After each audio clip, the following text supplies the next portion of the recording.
Hello, I'm Ryan F9 and this is how to save gas on a motorcycle. If you actually give a shit about saving gas on a motorcycle, right?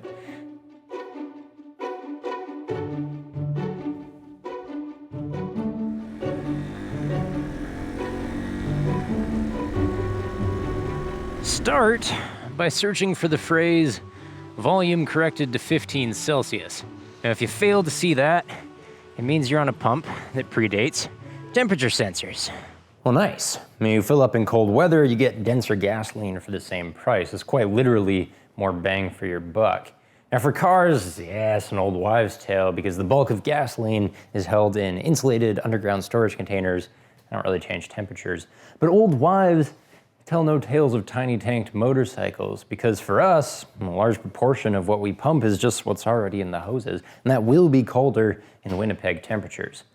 And after that, we'll go back to GoPro. Next, look at Octane. And if you want to burn money, I still wouldn't go beyond what the manufacturer recommends. Using more compressible gas achieves precisely dick if my engine can't make that much compression to begin with. It certainly won't give me any more mileage.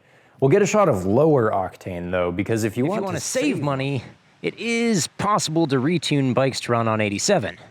Some bikes. The idea there is to buy this, a fuel controller and ignition timer wrapped into one. Most people use these to squeeze more power, but you can also download maps that do the opposite, retarding timing so you can run regular old gasoline from any old watering hole in the desert. It's rather convenient for adventure riders and cheap bastards. KLR owners. The last thing to check is ethanol content. The water-attracting, rust-producing, crud-fostering agro-fuel has no benefit unless you grow corn for a living. In the context of this video, it's also 30% less fuel efficient than gasoline. So we'll come off the GoPro and then here, 10% ethanol cost me 3 kilometers out of 100. So anyone who wants to maximize range should make like Canada and have none of it. Now finally, finish pumping by elevating the hose above the nozzle. And there's always some gas left in here, and sometimes it's a significant amount. At the very least, you save the next guy from dribbling on his shoes.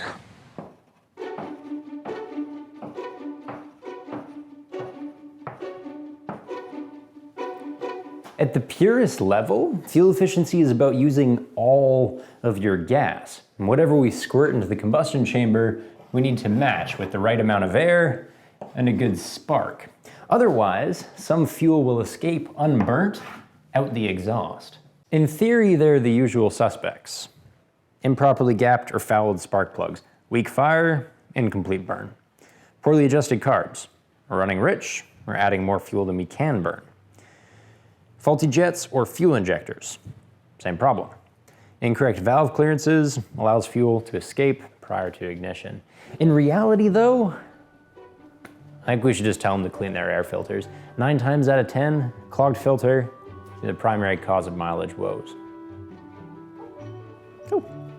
These cleaning kits have everything you need. A stripping spray, water and air are free, then oil for the finish. It's that simple to keep your bike breathing fully and thereby burning fully. If you haven't got one already, you just need to get a renewable air filter, like Uni's foam ones or K&N's cotton. And that disposable paper filter that came with your bike, really only good for being disposed of. Now that we've breathed all that in, exhaust. Normally not a huge factor in fuel range if you have enough back pressure. When the piston pushes exhaust gas out, back pressure works to keep any unburnt fuel in the combustion chamber. It saves the crumbs from breakfast to eat with lunch. So most of us will have regular exhaust with regular baffles and regular back pressure, no worries. But there will be some people who fancy drag pipes or something similar. We should probably tell them to stick a torque cone on the end. The stainless steel piece adds back pressure to an exhaust that otherwise has none. Whether or not it does anything for the stated purpose of adding torque is debatable, red doubtful, but it does save gas and it's $15, so probably worth mentioning.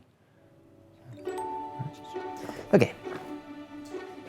Rolling resistance has a lot to do with tire pressure. This is an easy enough thing to get right, but one thing you might consider adding is an aftermarket monitoring system. How does it work? Basically, you screw these little caps onto your valve, and then they read the pressure out to this handlebar screen. So if it drops below a certain level, the whole thing vibrates and flashes and yells. Otherwise, it has a fit to let you know that you're running flat. We can get aftermarket TPMS systems on Amazon for stupid cheap, but there are some benefits to the motorcycle-specific ones. And this particular tire guard unit has a universal handlebar clamp, little locking rings to make sure that nobody steals our sensors. They're fancy and kind of expensive. These read internal temperature as well, by the way. It's pretty cool. And they wake up to G-force, so we're not going to be wasting battery while the bike is stationary. Any downsides? None really. Super simple peace of mind that you're running fuel-efficient pressures, which are the factory recommended ones for the bike. I always have to remind myself, this is tempting to go over pressure. That does decrease rolling resistance.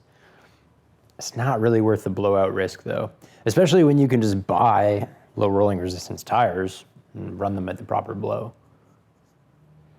Bridgestone T31s. Narrower contact patch with harder rubber, decreases rolling resistance. Flatter overall profile makes it slippery in the wind, and the whole thing is lighter than your average bear. Of all the wheels I've run, T31s roll the most efficiently. Good? So if shaving weight is a general boon, as we just hinted, and then it's a special benefit for start-stop city riding, and the question is, what of all the things you can cut off a motorcycle makes the biggest difference? This is a 5-fold fuel efficiency miracle. The stock rear sprocket on your bike probably looks like mine. It's steel and heavy and made for a chain that's a little beefier than you need. Swap to an aluminum Ninja Star with a few less teeth for a slightly smaller chain size and start counting the benefits. 1, aluminum is way lighter. I've saved over a kilogram already, and that's rotational mass. That's weight my motorcycle has to spin. So my drive resistance is significantly decreased right off the sprocket. 2, the new sprocket takes a 520 chain instead of a 530, so there's another 500 grams gone. With modern metallurgy, most motorcycles can take a littler chain without risk of breaking it. I just maintain the thing slightly more often. 3, I get to hack a couple links off my new chain thanks to the now smaller rear sprocket.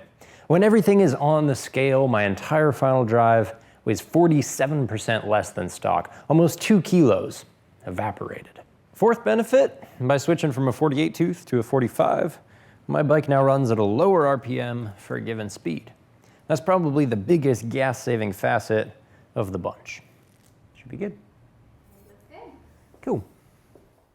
And 5th? Final advantage is good old power. And these aerospace aluminum Sunstar sprockets are designed by artificial intelligence. No shit. To maximize constant chain contact while minimizing the sliding and slapping motions that cause friction stress and sap power. Add in the inherent Jenny Craig effect of switching to aluminum and a smaller chain. You'll squeeze on the order of 2-3 horsepower out of a liter bike. Similar numbers of torques.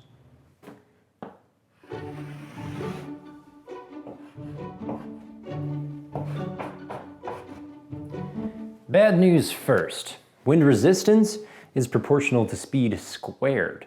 So, if you ride twice as fast, you'll arrive in half the time, but at a 1/4 of the efficiency. Factions of fractions just to say, if you want to ride efficient, you better ride slow. Now, that's the bad news. Good news is, smooth riding habits can offset what you lose to speed. Approach reds slowly in hopes they turn green. Favor right turns, split lanes if you're able. Whichever method, avoid deceleration and acceleration. Cruise control really helps with that on the highway. If your bike hasn't got it, add it. This Kuryakin throttle assist is shockingly simple. It bolts on like a bar end. When you reach a desired speed, you just roll it back with your pinky and it pinches the throttle in place. And this does freak some people out, but with a clutch, it's really not that scary. And besides, You just roll it the normal direction to release the throttle. And when it is time to slow down, never coast in neutral or with the clutch pulled. EFI bikes stop injecting gas in an overrun situation, so you're actually saving fuel by letting the bike engine brake. And besides, coasting kills. A final way to ride efficiently is to get low. My chest and head make a rather awkward windsock. I should try to clean it up by wearing a slippery full face rather than an open face, but better yet is to get my entire mainmast below the windshield. Holding a tuck is harder than a yoga instructor's abs, but tank bags help as a cushion to lean on. They're also the most fuel-efficient storage option in and of themselves, especially compared to saddlebags, which catch a lot of wind out the sides. Whether you choose a tank bag with German style, multiple tie-down points, a rain shell, adhesive paint protectors, and buttery Napolon fake leather, makes no difference whatsoever. Not when all you care about is how to make your motorcycle fuel efficient.